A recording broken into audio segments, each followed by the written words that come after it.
Welcome to Secular Soup. Stay tuned for real talk about atheism, feminism, politics, parenting, and whatever the fuck else Amy and Amy want to talk about, because this is their show. And get ready for a whole lot of motherfucking profanity. You want to hear a secret? I won't tell anybody. Go ahead. If I sit next to you, I'm going to get gonorrhea. It's going to jump into me. Just two ladies hanging out. Is it okay for me to make fun of his neck waddle if I make fun of my own neck waddle? I'm not sure. That's a real ethical conundrum. Would you know if you were born a lizard person, or can you be like adopted into the... I think you know. We're such professionals. We really are. Buckle up, bitches. It's time to have some soup. I'm Amy with a Y. And I'm Amy with an I. And we're just two blueberries floating in a bowl of tomato soup. And I can't believe I remembered that intro. Like, for a split second there, I went, shit, what am I supposed to say? It's been so long. It has been. I'm like, am I recording tonight? No. I never record. I don't do that anymore. I don't even understand. It's like a muscle, and I haven't, exercised it lately. And so I don't know what I'm doing. I've been recording. I recorded with America. True. And I recorded with you did. Nikki. Mm-hmm. So and I did a few. It's been a while, but you may have noticed, if you're a regular listener, that we have not been just us talking for the past several episodes because we went ahead and solved racism. Right. For the country. Thoughtful, I had some fast and prayer. Mm-hmm. I figured that the best course of action was to solve race, like fix everything. Just fix it. Well, and I feel like I've had a lot power. I've had a lot of health issues lately, and one of the best pieces of advice that I got that I feel like really resonated with me the most was, you are anything that your attitude sets your mind to. Like, if you just have a good attitude, and you just think positive thoughts, then you'll feel better, And with this whole COVID thing, like, we can all afford to feel better and fix some racism and... Exactly. Yeah. Well, that's what I figured, is we could just... We have the power to just fix things. And I don't know why we haven't done it before, because, Me neither. We're kind of terrible people for not doing it earlier. We were just kind of like coasting, on can you coast on laurels or just rest on them? I don't know. But I feel like when you have this kind of superpower, it's just rude not to use it to help things. Agreed. I mean, maybe we should go to I don't know, who else has racism? Should we go to, are there other countries with racism, or is it just this one? I think America invented it. I think you're right. Yeah. We're pretty good at it. I mean, I'm pretty sure we're number one at it. I know other countries have racism, but America's number one at everything. We're number one at a lot of stuff. So, can I complain? I want to complain a little bit. Oh, please do. No, go right ahead. That's what this whole show is for. So you go right ahead. Obviously. I posted this meme on my Facebook page the other day. Let's say Saturday. Today's Monday. I'm not going to say the date, but Yeah, Monday. It's fine. It's Monday. So it was a couple days ago. I posted this meme, and it was a great meme, and it had all of these different colored hands giving the peace sign, and one was a rainbow hand, and it said, "I promise I'll teach my babies to love your babies," period. Mm-hmm. And I thought it was such a good message, and fucking Mormons commented on it. And I'm like, no, you don't understand it. Like, I think what they're thinking I'm saying is all lives matter crap. Mm-hmm. And they're just sitting there, yeah, wouldn't it be nice if we could just love each other? I'm like, you shared something from PragerU on your Facebook yesterday. Yeah. And then my cousin commented, and I was like, are you fucking kidding me? Like, you shared something from Trump campaign yesterday. Like, I'm so mad. Is this the racist cousin? Or the cousin with the racist husband? No, this is just a Mormon cousin. Okay. It's just Mormon. All right. Which is equivalent to racist, essentially. Yeah. If I say someone's super Mormon, that means they're racist. Yeah. But that's fair. It was just really maddening to me. Like, I had a bunch of hearts and loves or whatever. Like, people were liking it, and I had a couple other comments and stuff, and it was great. Mm-hmm. But the first two comments, I was like, I can't delete them, and I can't argue with what they're saying, because honestly, they're not saying anything bad. They were saying all the right things. Yeah. It was perfectly nice. It was, oh man, wouldn't that be great? Or wouldn't that be a world we want to live in? Or, I agree with this 100%. Mm-hmm. They don't understand that they're actually standing on a pile of hate. Like, they don't understand that, it makes it worse, actually. I think it makes it worse. Like, they're not aware that when you share something from PragerU, you're sharing just a big, giant pile of bullshit. Well, I mean, even PragerU, like, my husband just learned about PragerU like 2 weeks ago. Like, he's recently discovered YouTube. It's been around for a while, but to him, to my husband, YouTube was just invented. So he's just now watching all of the YouTube shit that everybody else has seen already. But he's also like, oh Minnesota. I don't know how the internet works there. That's true. I think YouTube just got there. You guys are still excited about MySpace. Like, true. It is much slower here. But you're so he'll be like, did you see on Napster? Look at this PragerU guy. Have you heard? I'm like, yes, I know. Dennis Prager. Yes, we know about Dennis Prager. But I feel like there are probably people who don't know about what that is. But if you're sharing something from Trump, you know where Trump stands. There is no excuse for sharing something. Her entire page is Trump 2020 and PragerU and the stupid child trafficking jingling keys where it's like, look over here, ignore COVID, which seems to be a lot of Mormons are jumping on board with that whole campaign of walk away campaign and crap, where it's like they're focusing on child trafficking and all of this instead of COVID. Because they suddenly give a shit. Well, yeah. No, because it's something that they can all... I mean, I get it. Although America and I did when we were talking in our last episode that if we buy something from Wayfair that cost us like $26,000, it better fucking come with a kid. Yeah, true. That's a very good point. And they better do the dishes better than mine, which is at all.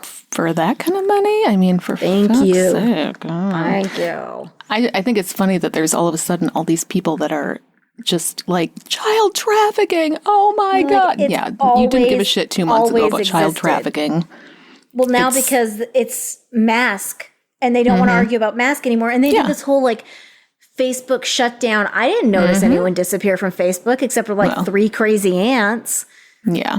I have good Facebook friends, so. I have a lot of Mormons on my face. I actually need to clean it up, but I don't want to create a vacuum.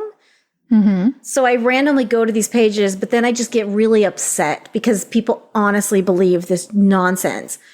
Yeah. It's just so that's my vent is I shared this amazing meme and so I was talking to Gentleman Caller. I was like, I'm really upset by this because of what they represent and what they share, but I guess if anything just makes people a little better or a little more compassionate and loving, I guess that's best. That's the best result, hopefully. Yeah, maybe. I mean, I can't sit there and be like, you're not allowed to like my meme because you like Trump, But part of me is like, you don't represent this. Oh my God. I just have gotten to the point where it's like, I've been just so depressed and everything's just going to shit. But I'm starting to feel like I need something. I feel like there's a hole in my life that's missing something. And when I was at the hospital, listeners may not know this, I was at the hospital and I had a chaplain come in. She will do anything to get out of recording. I really 100%. Will. This is so much fucking work, you guys have no idea. So this chaplain comes in and for the first time, I feel like I got it, like what he was talking about. And I felt like maybe he could help. What was he wearing? Well, it was, so it was khaki pants with just regular pocket. It was like the poofy waist kind, where it's not pleated. It's the whole thing. So he was wearing that, but he was telling me about how there's this guy who died for me specifically, which blew my mind. That's interesting. Because normally people don't give a shit about me specifically. Like, I'm just one in a mix of a lot of different people. And sure, my loved ones care. But, I mean, don't you find it... I don't know. I want to learn more about this. Like, I want to learn more about this person that apparently died for me. And now everything can be good, I think. I think that's what the chaplain was saying. If I am not mistaken. I was recently contacted by the Mormon missionaries. And they insisted that women are equal in their church now. So, yeah, that was the only thing. Yeah.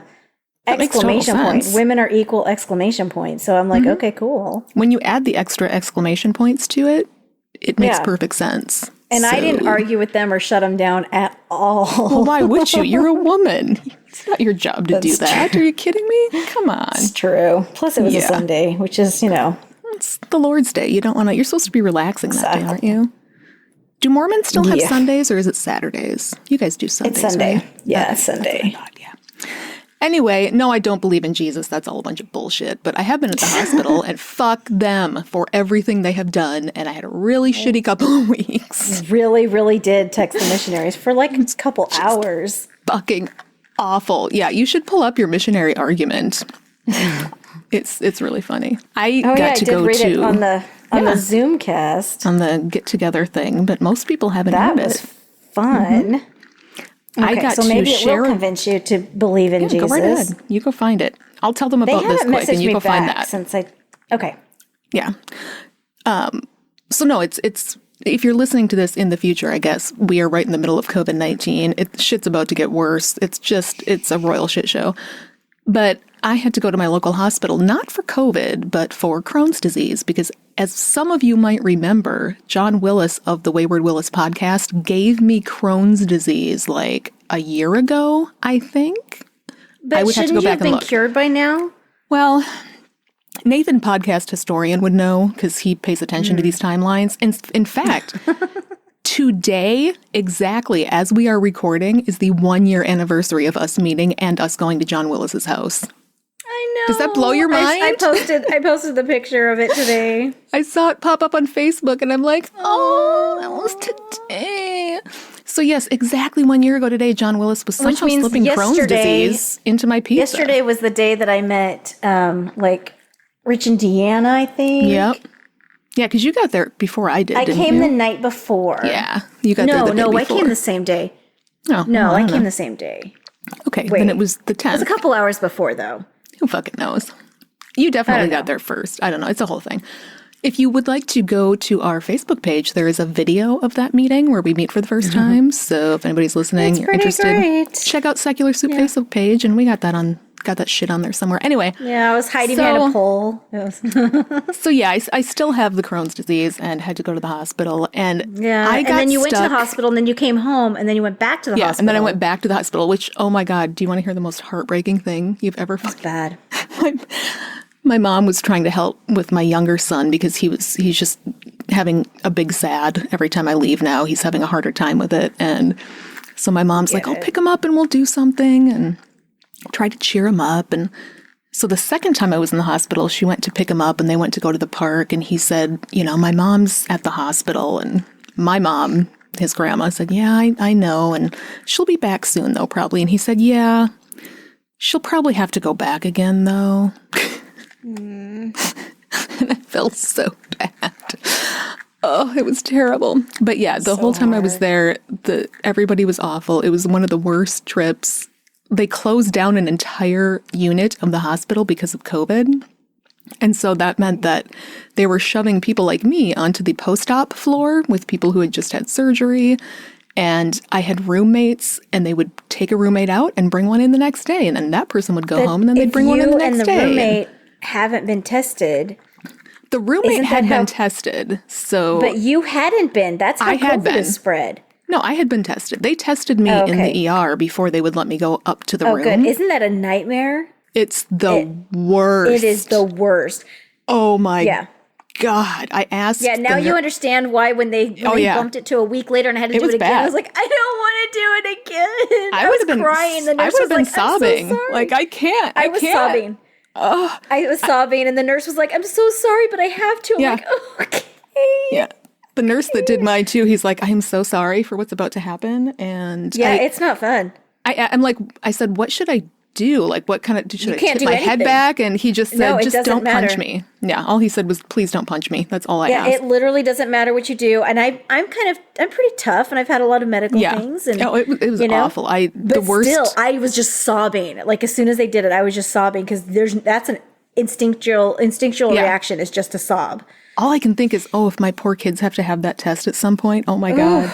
They have I'm going to cry. The cheek swab now, but that's not hopefully as that accurate. works. I don't know.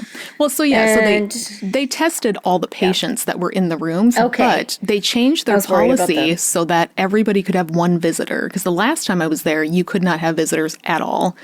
Now they changed it. Everybody gets one visitor, but that fucking visitor doesn't get tested. True. I mean, they have to wear a mask, but that's better. You're not wearing a mask, but I guess that's okay. And they come into the room. It's keeping their germs inside, and it's just all very I know it's low risk, but it's still a fucking hospital, and some dude I don't know is in this room that I have to share with some old lady who's just talking and talking and talking and talking. And even though there's a mask on, we know it's all about time and viral load, right? So the more those people are sitting and talking, that's the higher the risk. If they come in and just say hi to you, well, okay, not a big deal. We know that, but apparently all the people on my local Facebook groups don't know that. Yeah, probably. If masks are effective, why is it going up? How can it go to schools? If there's more flu cases, I'm like, oh my God, like all of these things, you're just if masks are effective, then you can just wear one yourself. And why are you worried about other people wearing them? Because if it's effective, it's going to protect you. It's the same thing. Like if vaccines work, why are you afraid for your kid? I'm like, oh my God. Yeah, just do it yourself and don't make me do it because it's my rights and freedom. Mm-hmm. And oh my God, one of our school board members, in fact, I think maybe they're having a meeting tonight. I don't fucking remember. One of the school board members refused to wear a mask at the school board meeting last week. Just straight up wouldn't do it. Nope. Like, that's setting a great example. I'm sure as hell not sending my children back there for the fall. Anyway, do you have your Mormon thing pulled up? We could do that. Wednesday. Mine starts Wednesday. Okay, so they messaged me saying, brother, my former last name, thinking that this was my husband's phone. Because even though this has been my phone number forever, it apparently was written in as the men's phone. Makes sense. And so I was like, this is not him. But that was it. I just left it out. No. And they were like, oh, sorry. We are the missionaries from the Church of Jesus Christ of Latter-day Saints, and we're sharing messages about Jesus Christ. Would you be interested in hearing a message about Jesus? And I said, sure. Give me your elevator pitch. Mm-hmm. And they said, would you like to be with your family forever? And I was like, that depends on the day. Yeah. And they were like, I said, are women equal in your church? Right out of the gate. Mm-hmm. And they were like, if you mean, rephrasing my question, if you mean that they are also able to enjoy the blessings of heaven and feel the Spirit in their lives, then yes, they are. I'm like, I mean full equality. Mm-hmm. I don't quite understand the question. And so I Wikipedia'd it and I defined equality. Equality is about ensuring that every individual has an equal opportunity to make the most of their lives and talents. Equality recognizes that historically, certain groups of people with protected characteristics such as race, disability, sex, and sexual orientation have experienced discrimination. Are women equal? And they said, women are equal, yes. That's good to hear. So many religions keep women out of clergy, and they're missing out. The church respects women for who they are. The church also has the world's largest women organization called Relief Society. Ooh. And I said, wait, so they aren't in leadership positions? Okay, just a side note, women are only in charge of other women and children. And the women's leadership positions are called auxiliary, which basically means secondary. Right. And side note, Amy already knows all of this. She's just fucking with them. So if you're like a first-time listener, just for that context. Sorry. I was raised Mormon. I was Mormon for 30 Yeah. I mean, it's probably years, fine. Which is older than I am now. You never know. It might be first time. Right. I was older than this child has been alive. Twice as long as this child has been alive. And I researched it a lot when I left. Okay, I said, so wait, they aren't in leadership positions? He said, yeah, they have leadership positions. This church could not run without the women in it. I'm like, oh, are they autonomous? And they're like, here's the thing. I don't know if they know what autonomous meant. I feel like that was too big of a word. They go on their missions when they're 18, right out of high school. Yeah, usually from Utah or Idaho or something. These are not educated people. And I understand that. And I try really hard to not take advantage of that. Because I am an educated woman who was Mormon for twice as long as they've been alive. And a bitch. But also they're kind of representing a whole dickish organization. And I That's can't very true. tolerate that. And they wouldn't stop when I said I wasn't my ex-husband. I just said, no, this isn't him. And they just decided to sell religion to me. So I'm going to buy it. Yeah. So they said they are part of the church. They have a say on what happens in the church, and they can determine for themselves if they want to be a part of the church or not. We love women and respect them for how much they have to deal with on a day-to-day life. I mean, this basically feels like a pat on the head and a thumbs up. Mm-hmm. I said, I'd love to join a congregation with a female pastor. So, side note, I already know women are not in leadership positions again. Mm-hmm. What were you going to say? But they're in leadership for the children, right? I mean, that's leadership. Yeah, the primary is mostly run by women, and it's totally fine, women, which is it's totally equal. 12 to 18, and women are in charge of other women. Yeah, but men are over the entire congregation, all the men, and they have the power of the priesthood. Okay, but have you considered that men are smarter? Well, they do get a lot of brain power just based on biology. Okay. I understand. See, that's fair. I just want to make sure that you understood that before. I was raised Mormon. Of course I understand that. Men are biologically smarter than me. Perfect. Okay, continue. Yeah. Okay, so here's what's different from the church. We don't have pastors. Oh, because I asked for a congregation with a female pastor. Mm-hmm. Here's what's different. We don't have pastors in the way that one person speaks to a large congregation. We have one leader over a congregation called a bishop, who overlooks everything, including who speaks in the church. He usually chooses 2 to 4 people to speak to a congregation every Sunday. These 2 to 4 people can be men, women, and teens. If that doesn't make sense, please let us know and we can clarify a little more. Can the bishop be a woman? No. So how are women equal? I truly would like to know. I was raised in a religion where subservience to men was taught, and do not want to raise my daughter the same. Spoiler, it was Mormonism. Just, Yeah.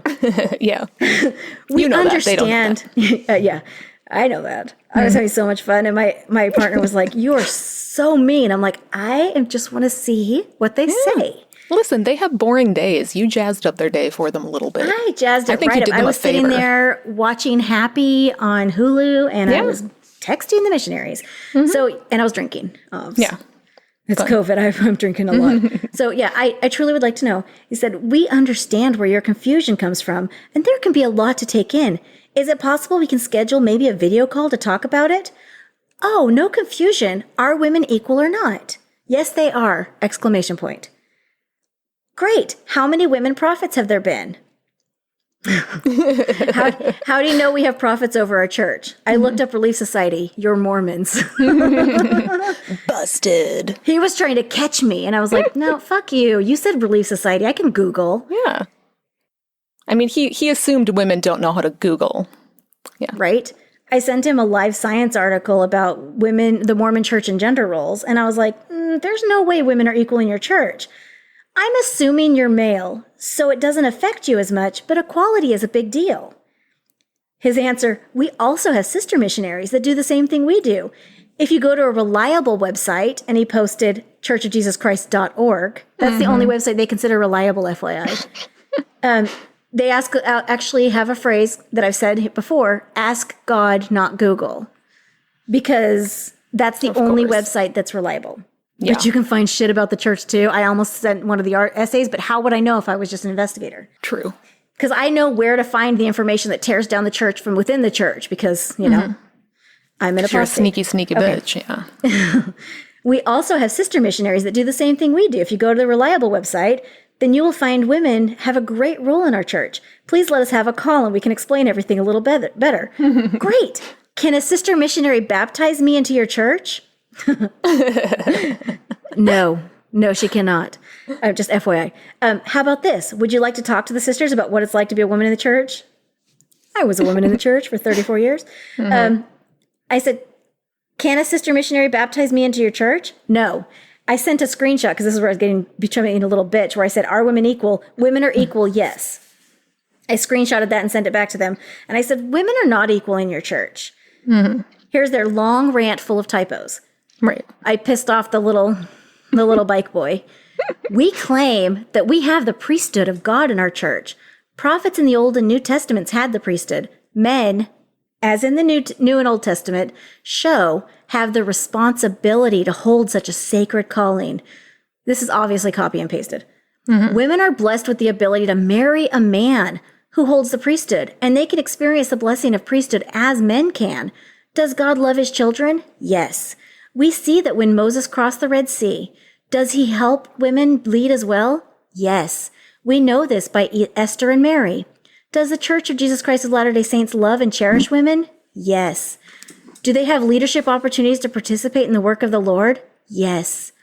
Men have the responsibility to make sure that they are worthy to hold that priesthood, not only to bless themselves, but also their families. And this is where you can tell he stopped copying and pasting. Because he said, please don't thunk. We are trying to come across as liars or thieves, both misspelled, or trying to push. We are only trying to clarify your questions. Are there, wrong there, any more questions you may have? Yes. Are women equal in your church? I love that so Read, much. not responded. And then I responded back to them with a quote from his rant. Women are blessed with the ability to marry a man that holds the priesthood, ... If you tell a young woman that her power can be gained only by marrying a man, that is not equality. Also, we've only been talking about a man marrying a woman. I have gay friends and family members. Are they not welcome in your church? And then I responded the other day, I would love to speak to the sisters. I think they blocked me because it was delivered not Yeah, I think we know they're what done you with do me. to the sister missionaries, so yeah. I signed them up for school. She signs them up I've for actually been college. blocked by sisters. I signed them up for college and begged them to not get married before they finish their degrees. Which is the Because only I got married sensible at thing to do. 19. Yeah. It really is. Even if you're not honestly. a Mormon, don't fucking get married at 19 or Own 18 your or own 17. house before you get married. Honestly, let's Yes. be real. I feel like the minimum cutoff for marriage should be 25. Like, I'm gonna put that out there. 25 years old. Yeah. Cannot get married till you're 25. And I was think that is talking to totally my friend reasonable. last night that kids living at home until they're almost 30 is completely reasonable in this day and age. Honestly. Totally. Like who if gives a my kids can't get their own place until they're gonna almost 30, I'd be like, yeah, force bro, I my get kid it. onto the street. Don't. And like, I don't give a shit. Like, I barely see him right now. He just stays in his room in the basement. It's fine. Exactly. It's totally he can fine. bring girls down there or boys or whatever the fuck he wants But yeah, to do. I don't care. I think I broke them. I don't think I hopefully planted seeds of dissension, but I'm not sure I did. So I have a cat here so. now who is going hear to it. purr wildly into the microphone because he is not a fucking professional. So, Well, the God damn problem, it, so then Shelby. I read this to my children right after I'd done that because it was they came a couple days later. Oh, I didn't know And, you read it to them. Oh yeah, I read it to my younger two. My oldest is, he's 17. I never see him. And, but I read it to my younger two and I was like, tell you what, this is to my second son, my younger son. I was like, your brother is going to inherit everything. And you have the luxury of being able to marry someone who also inherited everything. Nice. So basically you're equal. And he was like, score, Mom. I'm like, exactly. Like, hopefully. Yeah. Like, I was like, I don't understand. I mean, I remember being in that mindset that you honestly believe that that's okay. Yeah. But I don't understand how you could ever tell someone, I'm going to give them this pile of chocolate and you can marry the person with the pile of chocolate and see if they'll share with you. And it's the exact, It makes so much sense if you don't think about it, though. plus women can have babies. That's their gift. But all women can have babies and only Mormon men get the priesthood. So that's not the same. And men are fathers. How is not being a father equivalent to being a mother? Well, because they don't get the chance to push a 10-pound slimy ball of goo through their vaginal canal. Which Do you know how much I wished that they is could wonderful. just do that? My mom used to say that if you alternated every other baby, like each partner alternated every other baby, no one would have more than 3 kids because the Very woman would go true. first, and then the husband, and then the woman would go next, and then they'd be like, I'm done. Yep. Pass. Don't want to do that shit again. Nope. I remember even in like Lutheranism hearing at some point, it wasn't emphasized, but I do remember hearing that it was like a gift to be able to give birth to children. And even as like a junior high Have you student met thinking, what the kids? fuck is that about? I know how childbirth works. I remember No my thanks. mom, she tried really hard to phrase it in a way that was magical. She was like, women get to have babies. And God felt so sorry for the men that they didn't get to have this gift of having babies. So he gave them the priesthood to shut them up. Otherwise, they'd be really, really sad. Yeah, they'd whine And about I used to it be constantly. like, well, cool. But then I realized, like in the Mormon church specifically, because that's where I came from, you know, you've heard how Mormons believe in getting planets or whatever, but only the men. Honestly, only the men. So I used to think, oh, cool, I get my own planet. And I remember saying that once, and they were like, well, you can live on your husband's planet, and like with all his other wives, because they don't believe in polygamy on Earth, but they believe in eternal polygamy. So your spirit lives forever, picking up random chicks. So that means it would be me and all of his concubines, essentially. And that's not cool. Yeah, I get to share like 1/38 of the planet or whatever. That's not cool. Yeah, no thanks. I don't. Well, and how do you, I've always wondered this, like if you are not married yet, like say that you are a 23-year-old, you know, single Mormon lady and you die. Old maid. Whose planet do you go to? They will seal you. Do you have to go to your dad's planet? You get sealed to someone. No, you will be sealed to someone and you get to go to random sealed husband's planet. After you die? As one of his multiple wives. Holy shit. That is amazing. Yeah. So you would be like on my planet as like number 37 or whatever. Oh my God. Okay. And I get privileges of being first wife, but now I kind of want to be a Mormon. That's like a huge game changer. Nobody else is offering me something right after I die that they can do that will change. Like most of it is you have to accept it while you're still here. It's not immediately afterwards. There's a whole millennia where you could still have babies, which sounded terrible. Like, why would I want to live in a million years? Oh, yeah. Mormonism is real fucked up. So there's a million years where God on earth, God is the leader of earth. Yeah. And there's a million years where everybody either has the choice to join the church or basically, you know, get the fuck out. Yeah. And you can still have babies. Oh my God. Why would I want to continue having babies for a million years? No thanks. That shit is hard on your body. My tubes tied after like, you know, 7. I'm like, done. Yeah. You don't need more than 10 or 12. Long gaps. Yeah. Oh yeah. God. No. That's why you have to marry 38 women so you can have like lots of babies. Yeah. So yeah, that's So I'm Mormon again. Basically, the gist of that is cool. I'm waiting for the sisters to baptize me. My sticking point. Nice. I was telling someone on our Zoom hangout that when I was at the hospital and the chaplain came to visit me, I'm so Minnesotan that I couldn't just tell the chaplain, like, no, go away because I'm an atheist and I don't want to talk to you. Right. I felt bad because he was there trying to do a job and I didn't want him to feel like he was worthless. So I asked him if I could update my living will because I knew that that's something that the chaplains manage at the hospital. And he was so excited that he had a task to do. And he's like, yes, I'll go get you the form. And I felt good about myself because I'm like, I just made him feel like he's a worthwhile person. You know, like his job means something. I never actually tell them no. I ask them questions like I did with the missionaries. I'll start asking them questions. I'm like, okay, what religion, I usually say, what flavor of Christianity are you? Because people think that's funny. They're like, ha ha ha, I'm Lutheran, I'm Southern Baptist, ha ha ha. And so they answer it. I'm like, oh, okay. In your church, do you believe, you know, blah, blah, blah. Or I say, tell me what makes your version of Christianity any different. Yeah. And I'll tell them, for example, I was raised Mormon. What makes you different than Mormons? And everybody can tell you, well, we're not crazy. Like, here's where we're not insane. And they'll tell me all of the differences. I'm like, oh, okay. So how are you and gay people? Okay. You know, I start asking them questions. I'm like, okay. Yeah. And usually are women equal is a big one. Or, you know, trans rights. I just start asking questions. And then they get uncomfortable and they leave the room.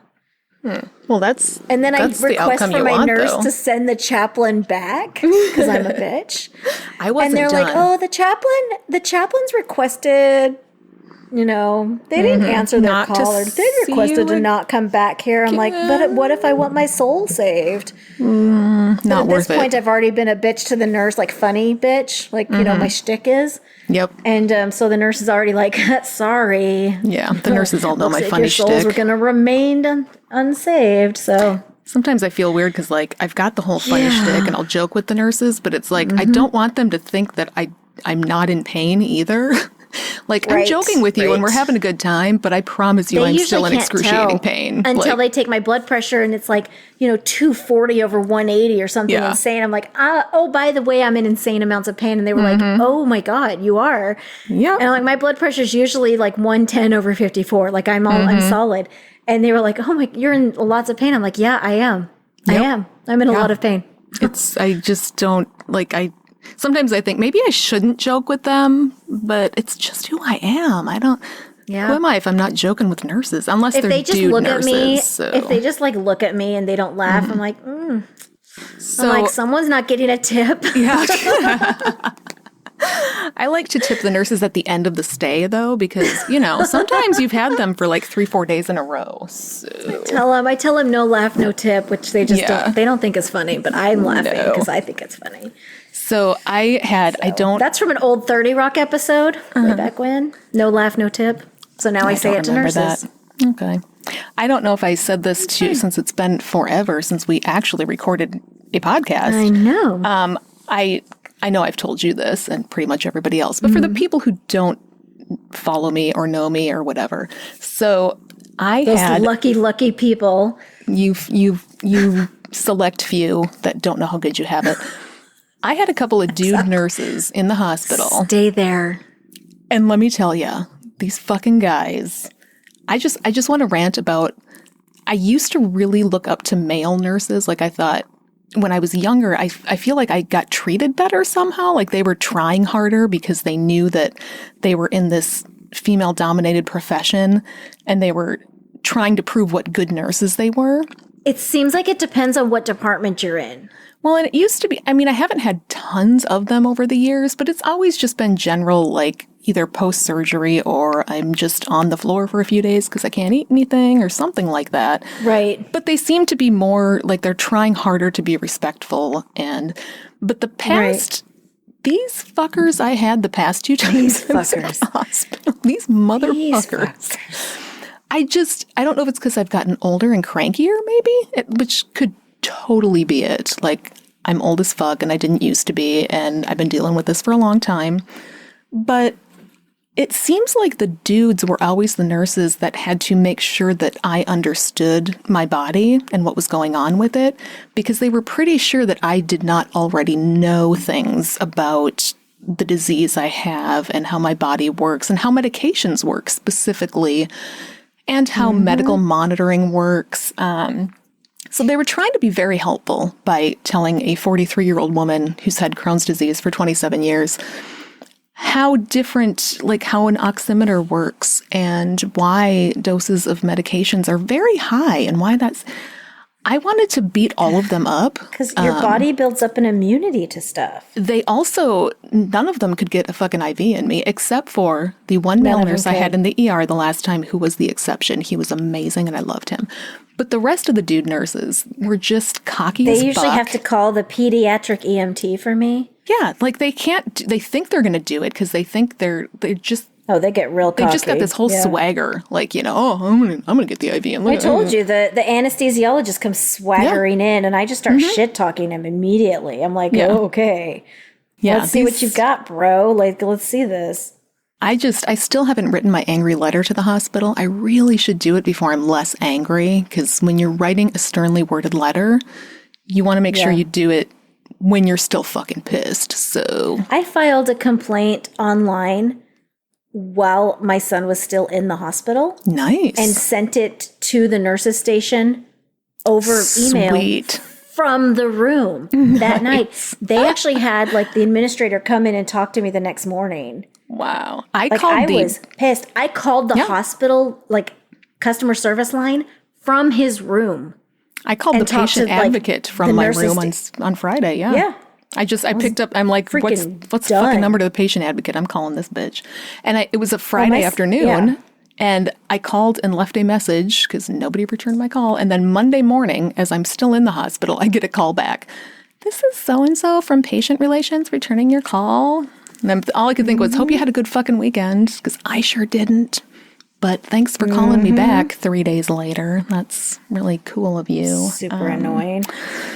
Yeah, I've never had, for all the times I've been in the hospital, this may have been the worst experience, which is really saying something. So Yeah. I really hope that this new medication I'm going to try is going to work. We'll see if that gets things under control. But yeah, I'm a mess. I'm a hot mess. Don't turn 40. I think we've mentioned this to people before, No, right? I don't plan on it. Just like, at all. Don't ever. Stay 29. Like 40, all your shit falls apart and you're just a mess. And then you have to deal with these younger male nurses who think they fucking know you better than you know yourself. And So I haven't had a problem with male nurses in like the labor and delivery department. Like that's where they were fine. well, it seems like if they're in that specific perfectly department, fine. they've been training specifically to do that. Perfectly fine. Yeah. Yeah, the ones I had, Totally fine. they just were not. Yeah, one of them was I was trying to refuse a medical treatment, which you have every right to do. It's harder than you think, though. But it's much harder than you. Like in theory, you have a right to refuse anything that anyone is about to do to you, and so Totally. in my situation, they were trying to get me to wear an oximeter for the entire night, the little clippy thing that goes on your finger, which is not a big deal. But in my case, I had been getting stabbed with IVs all night, and the IV I had in was in my elbow, so I couldn't move my arm, and I hadn't slept the night before, and it was just this, it was a whole fucking thing. And I thought, wearing this fucking clippy thing on my finger means I'm not going to sleep again tonight, because that's aggravating as fuck. And my oxygen level for the entire hospital visit, and pretty much every hospital visit I've ever had ever in my life, was 100%. I've never had an oxygen, like it was beautiful, spot on. None of my doctors have ever required me to wear a consistent oximeter while I'm just sleeping. Like it's just never happened. In fact, one of the nurses was listening to my breathing and was like, wow, you've never smoked, have you? Spoiler, I have smoked a lot. So I'm trying to quit now. But anyway, so I'm trying to tell this fucking dude, look, I just don't want this thing on my finger. Like I'm sorry, but I can't do it. And just straight up ignoring me, like, nope, sorry. Nope, no, it sucks. Yeah, no, sorry. I mean, I don't and I tried asking him, have you spoken to my doctor? Like, is my doctor requiring this? Nope, something we require at the nurse's station. And I'm like, okay, but I didn't have to do it last night. Well, you should have.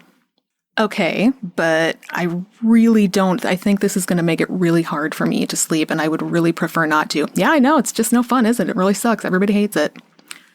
Like, how are you supposed to rationally find it? Like, was I supposed to scream at that guy and go, take the fucking oximeter off of me? I would just accidentally let it fall on the floor and just leave it on the floor. I would have, but the thing is, when you're wearing it like that and you put it on the floor, it's just going to go off and they're going to come back in. That's and go, true. oh, you're not breathing, I guess. That's the whole point of having an oximeter. So there's just no way to...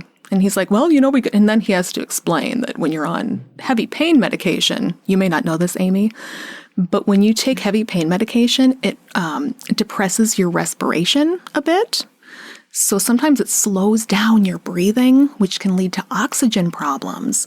And because of that, they like to monitor you with this fancy oximeter machine, which is going to tell them right at the nurse's station if your oxygen's getting low. Because I had total shoulder surgery, and they gave me naproxen. So, well, maybe you should have whined more. I'm just saying.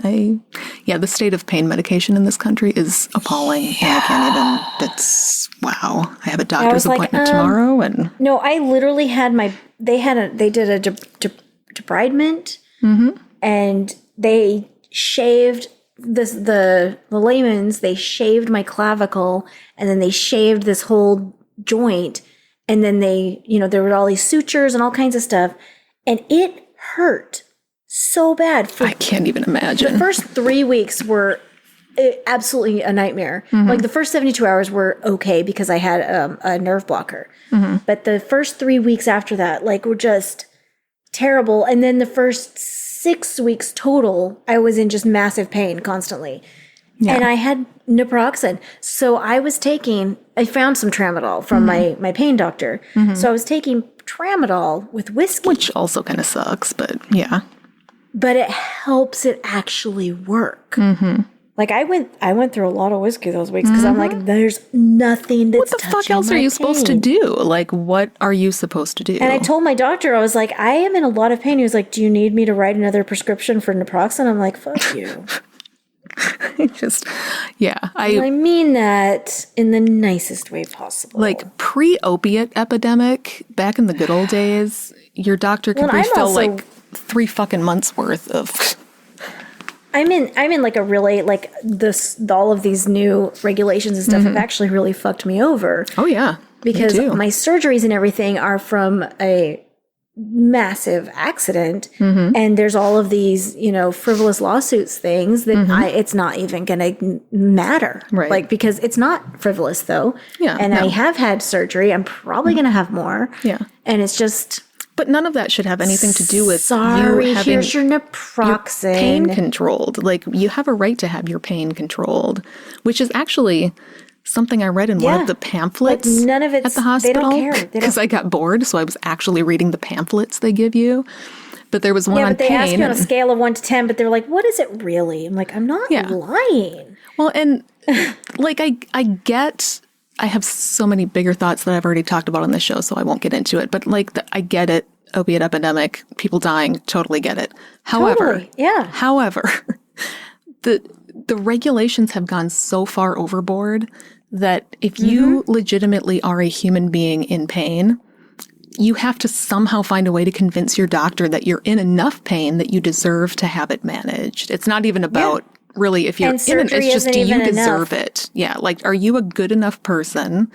It's not even enough to have your bones shaved and drilled into and all kinds of stuff. They don't.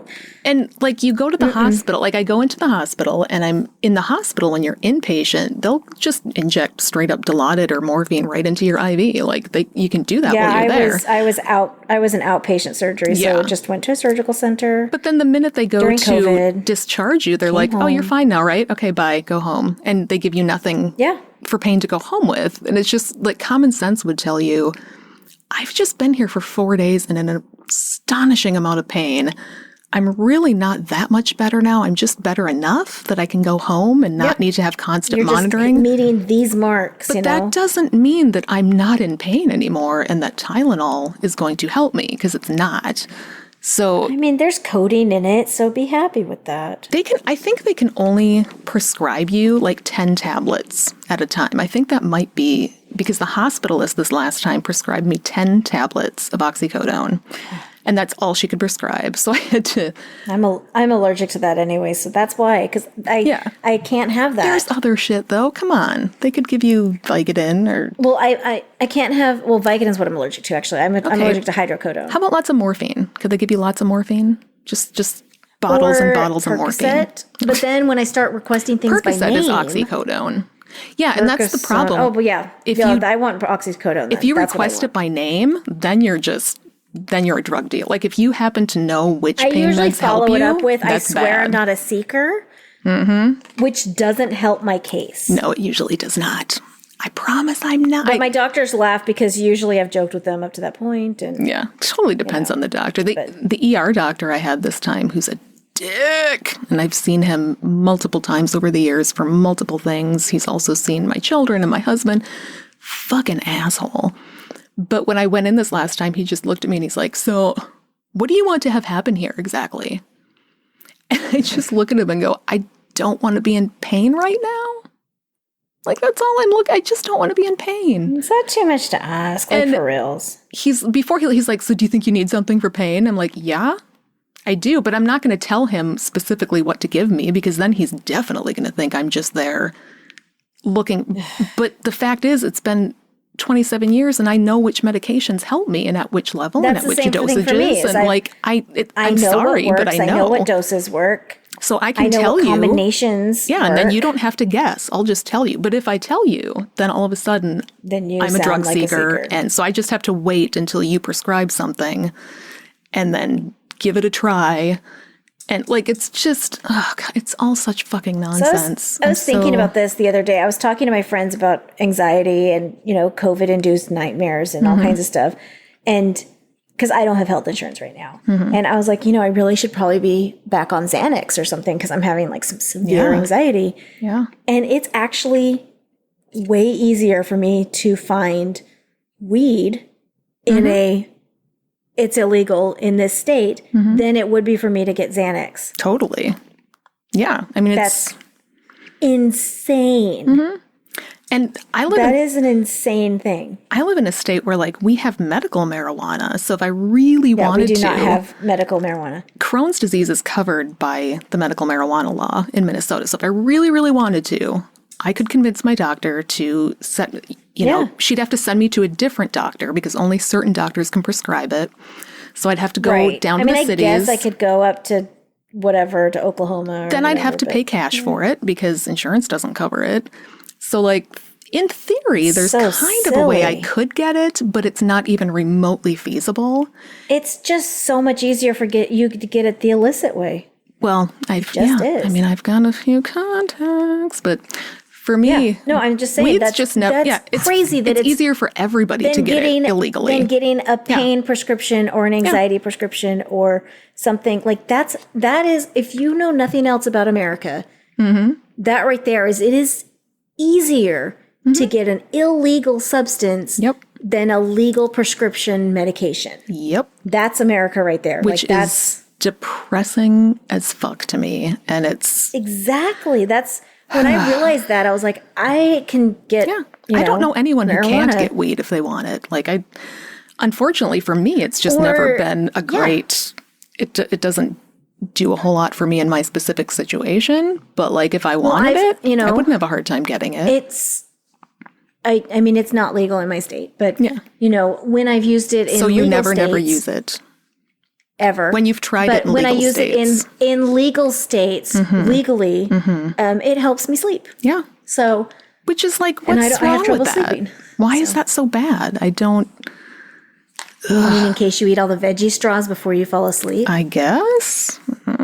Like, people freak out about medications and all the pills everybody's on. Well, how about some weed? I mean, maybe we should get insurance companies paying for that, but no. Gentleman caller was raised Mormon also. And he was telling me the story once about his Mormon sister, that she was having trouble sleeping when she was pregnant. And the doctor told her, drink one small glass of red wine a night. Oh no, it was with blood pressure. It was blood pressure issues. Oh, okay. And it'll help lower your blood pressure. It'll relax you, and you'll be able to sleep well also. And she was like, oh, okay. Just a small glass of red wine, like one glass a night. And the doctor said that's the best route. It's best for you and your baby and everything. Right. And she was like, okay.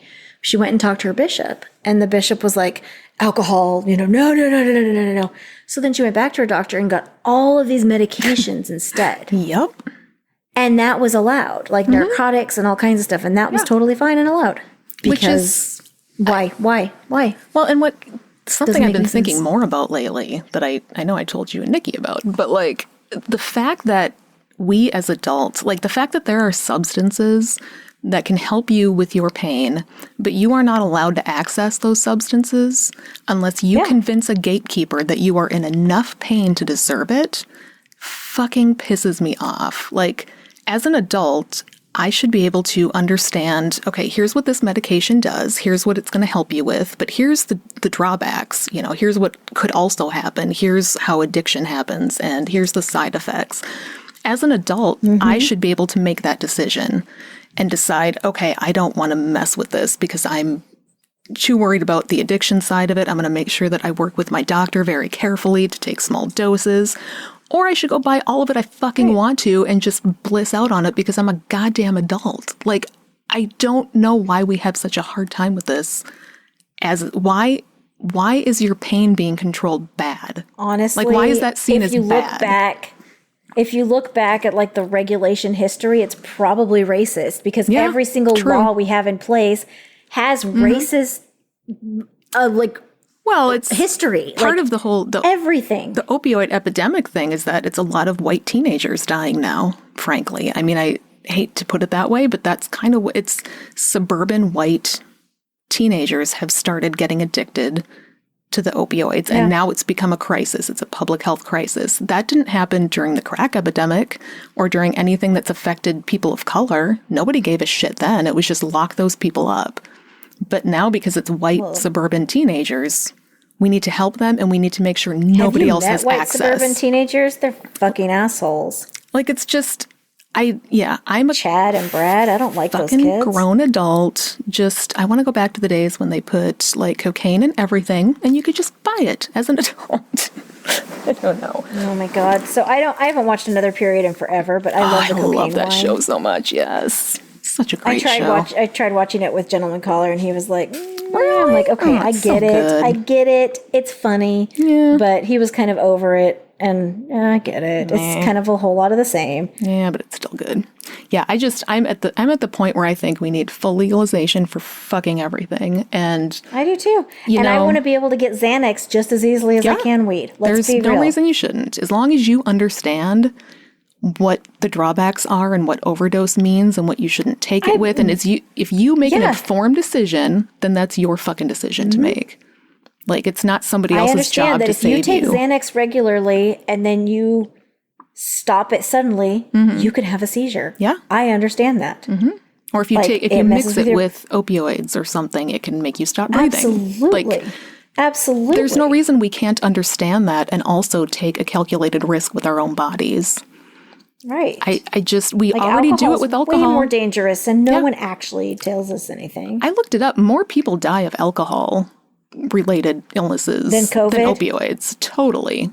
And cigarettes. I mean, yeah. Cocaine is kind of, it's just not fashionable anymore, so. That's a shame. I just don't see, when you look at the drug war and how much damage it's done, and you just look at how much damage it continues to wreak in people's how have we not figured this one out yet? Like, come on, America. They can't even figure out how to wear a mask, and that it needs to cover your nose. And that's so true. Like, I really am very, very ashamed of my fellow humans. Mm-hmm. I just I saw someone that I grew up with just the other day say, flu kills more people than COVID. And I just wanted to reach through there and slap her in her face.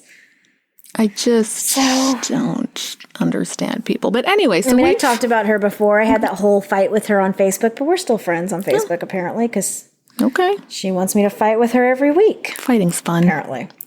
Well, we've been recording for a while. It's been a long time since we recorded, but we have not read our patrons in a while, or we haven't done remember how we used to do this whole thing where afterwards, if you were a patron, you could listen to bonus content where we read from the etiquette book. We could do that if you would prefer. I still have that open. Sure, let's do that thing. I want to make sure let's do the etiquette. Want to make sure that everybody knows about I Date Me, which is our new show. You should know about that by now, but if you don't, go check it out. Great. It's a whole nother podcast. We tried to find Nikki a love match. Did you? I can't wait to hear that one. We tried real hard. It's going to be so good. Pretty sure, because they were like old guys. I'm like, this guy might be dead. She was like, damn it. Yeah. So sucks. Maybe it didn't work. But so yeah, different tone than this show a little bit. A little funnier, a little less serious. I Date Me. Go check that out. There'll be things in the show notes and all that shit. We love our patrons. We have 48 patrons now. If we get to 50 patrons, we're going to do a drunk cast. But we've been sitting here at like 48 patrons since the beginning of time. So if we can just get 2 more patrons. You guys have 2 friends. We'll get drunk. 2 people. How I hard won't is tell that? anyone if you just create a dummy account and just sign up. No one's going to know. As long as the money's coming, I don't give a shit. Like, John can just have his dogs do it. Totally. I won't tell anyone. Well, we do have a few new. So we have a new, I'm going to swing my mic around like a goddamn professional. We have a new Ashley as one of our patrons at $4 a month, coming in strong at $4 a month. That is so awesome. Thank you, Ashley. Awesome. We also have one of our regular patrons whose name I am desperately scrolling for right now, who increased from, I want to say $4 a month to the $6.66 a month level, which is the Devil's Chili. That's the best level it's anyway. Paul Freeland. He switched to $6.66. He is on the Twitters a lot. So I see him on Twitter when I bother to go on Twitter. I'm terrible. But yeah, we've got lots of different things. If you pledge at $6.66 a month or more, we give you a shout out every week on the show. So our current people at that level are Andy, Life in the Left Lane podcast, and here's the thing, Freethinker 215. I can't get Patreon to work correctly, and it's not showing me full names. So sorry, it just says Freethinker 215. If there was something else, I'll have to catch it next time. I don't know what to do. Yeah. We've also got Paul, Joel from Florida Man Podcast, Schmistina, April. Did I say that right? Schmistina, April, Wendy, our 98th favorite Rich, Verlaine, Elven Engineer, Renee, who is still owed a soup bowl, and I am working on that. What the fuck is this one? Uter Zorker wants you to please support. There's Freethinker 215.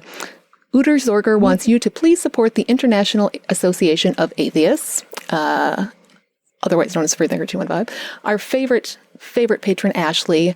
Our other cool patron, Randall, who's just fine.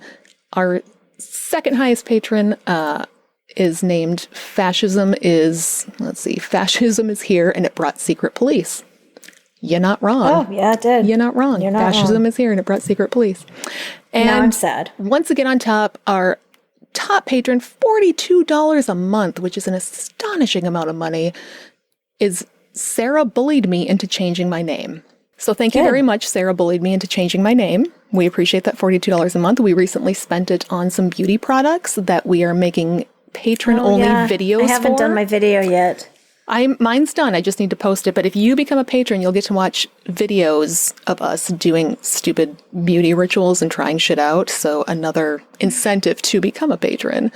And let's see, follow us on all the social media. I might wait and do it when my daughter's here so she can like shit talk me like she did before. That was really good. I feel like that was a good added bonus for that particular thing. I have a 9-year-old. I have a 10. She's 10 now. Yeah. I have a 10-year-old daughter, and they are terrifying humans, 10-year-old girls. Yeah. So, I'll just let her. Very scary. You can become a patron. You'll be able to see that scary video. What are you even doing? Yeah. Is it supposed to look like that? Are you kidding me? Oh my God. So do you think, is there anything else we're missing? It's been so long. I don't know what to tell people. Like the new podcast. I have rejoined the Mormon church, so you're all invited to my baptism. That's going to be awesome. You'll get the date. We'll put it in the show notes. It'll be fine. Our patron-only series reviewing the Hulu series Mrs. America. We are I almost have all of them out. 8 episodes. The first 8 episodes of the Hulu show have been reviewed. The last episode is the one I'm waiting. I'm trying to get it edited. It's a whole fucking thing. But these are so good. And re-listening to them while I'm editing them, they're so funny. It's us and Nikki from Unapologetics. And Nikki from Unapologetics is just amazing. Nikki is who joined me on on the latest I Date Me, which is coming out probably in the next week. She's just good people. So fantastic. You definitely want to become a patron to be able to listen to that. They're also doing it on Unapologetics as a patron-only feature too. So give you something to do. Watch Mrs. America. Either show, listen to us. Just talk about it later. It's really funny. So if you're a patron, stay tuned. We'll do a few more minutes of our etiquette book. I think we're going to talk about business letters, because that seems appropriate. I need to know how to do that. So I got some business letter stuff for you. Otherwise, we will see you next time. Bye. Yeah, bye. Thanks to all of you motherfuckers who put up with the Amiys droning on week after week. If you enjoy their delightful bitchcraft, please follow them on all of the social medias and send them all of your money on Patreon or PayPal. You can find them on these platforms by using the Google machine. It's not hard. If you want to bitch with other fans about the show, join the Secret Soup Talk Facebook group. If you want to tell Amy and Amy to fuck off personally, you can send an email to secularsouppodcast@gmail.com, although it may go unanswered. Please rate and review the show on iTunes, Facebook, and wherever else you can review things like this. It will help spread the soup gospel far and wide. And hey, text someone right now. Tell your friends. As always, we'll leave you with the vocal stylings of Mr. Eli Bosnick. Secular soup creed.